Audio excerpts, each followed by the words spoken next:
코레일의 파업 때도 별로 이렇게 공감이 없었다 보니까 네네. 그냥 스스로 철회했지 않습니까? 네. 결국은 우리 화물연대 파업에도 동력을 잃어가지고 상실해가지고 철회했거든요. 네네. 결국은 지금 이제 우리 국민들이 너무 경제도 어렵고 지금 뭐 가계부채나 소상공인 여러 가지 어려운 점이 있는데 네. 어느 특정 집단 그러니까 이런 거죠. 우리나라 5,200만 국민의 편익과 어떤 이런 애로점을 우선할 거냐? 네. 아니면은 특정 17,000명의 불변하는 어떤 편익이나 복지나 급여나 인원을 유지할 거냐 이렇게 따진다면은 우리가 볼 때는 좀 국민들을 먼저 생각해야 되지 않느냐. 그래서 저는 이번 2차 파업은 이제 노조에서는 강력히 예고하고 있지만 제가 볼 때는 약간 좀 조금 가는 것 같지 않다 이렇게 봅니다. 예, 국민적 고통이 좀 큰 상황이기 때문에 얼마나 호응과 지지를 얻을 수 있을 것인가, 얼마나 시민들의 불편을 감수하고도 귀를 기울여 줄 것인가에 대한 부분은 또 다른 차원이 있다. 뭐 닥쳐봐야 알겠습니다만 일단 그런 얘기도 많이 지적해 주셨고요. 끝으로 이제 서울 지하철 공사 같은 경우에는 서울 지방정부가 될 거고요. 서울시. 또 다른 것들 뭐 콜이나 이런 것들은 중앙정부에 해결될 텐데 교수님 아까 말씀하셨던 여러 대안들 있지 않습니까? 인력을 줄이는데 노조 요구처럼 필수적이고 위험한 것들 뭐 안전관리는 줄이지 않아. 대신 다른 쪽은 효율성을 좀 추가합시다라든지 뭐 여러 가지 그런 대안들을 만들고 정책을 바꾸고 이런 공공운수 물류 쪽에 이 오랜 적자 문제와 또 이 노조가 주장하는 문제의 접점을 찾아야 되는 거 정부 역할인데 안 보인다 이런 지적을 하고 있습니다. 이거 어떻게 보십니까? 그러니까 지금 정부에서 대응은 너무 단순합니다. 네. 그러니까 이제 예를 무임승차에서도 기재부에서는 중앙정부가 관여할 게 아니라 지방정부에서 운영하니까 지방정부가 지자체가 책임져라 이거거든요. 근데 저는 이제 그런 쪽보다는 기재부도 왜냐하면 이게 서울이라는 메트로라는 이 광역천철에 대해서는 중앙정부도 관여가 돼야 되고 또 당연히 일부 예산은 지원이 돼야 된다고 봅니다. 그래서 정부가 좀 더 이걸 좀 적극적으로 대응을 해야지 강대강으로 그냥 지금 현 정부의 칼라라든지 어떤 이런 대응 태도가 이게 일관적인데 이런 부분을 가다가는 너무 강대강 대처가 되지 않느냐. 그래서 이런 부분들은 서로 노사가 머리를 맞대서 예를 들어서 이제 신사업 같은 거 있지 않습니까?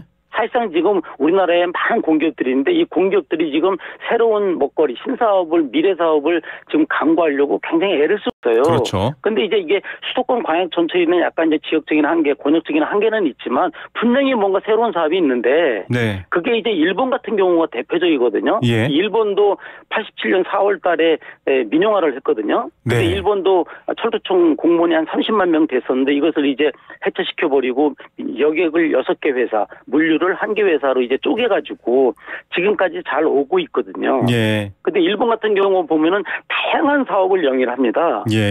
그러니까 쉽게 얘기하면 여객 수송만 가지고는 안 된다는 거죠. 그렇죠.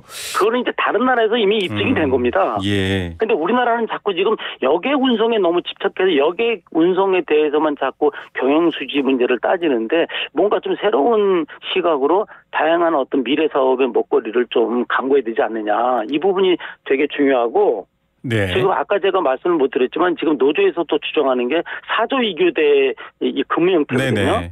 그래서 이제 원래 3조 2교대인데 4조 2교대로 하면서 인력이 부족하게 되는 거거든요.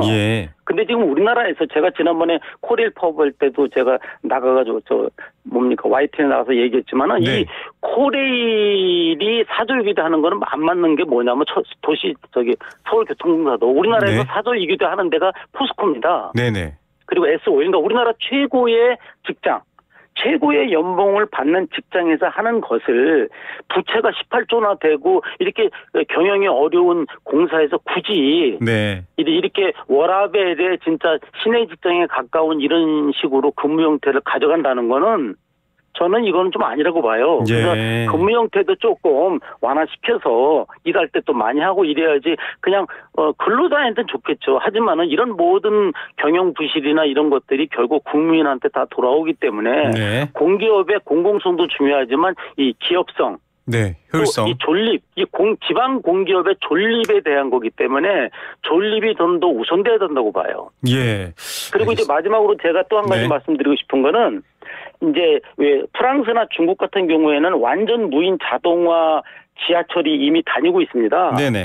또 우리나라에서도 철도기술연구원에서 무인운전 한국형 열차 제어 시스템을 이미 개발을 했고 세계적으로 안정성 검증 인증서까지 받았습니다.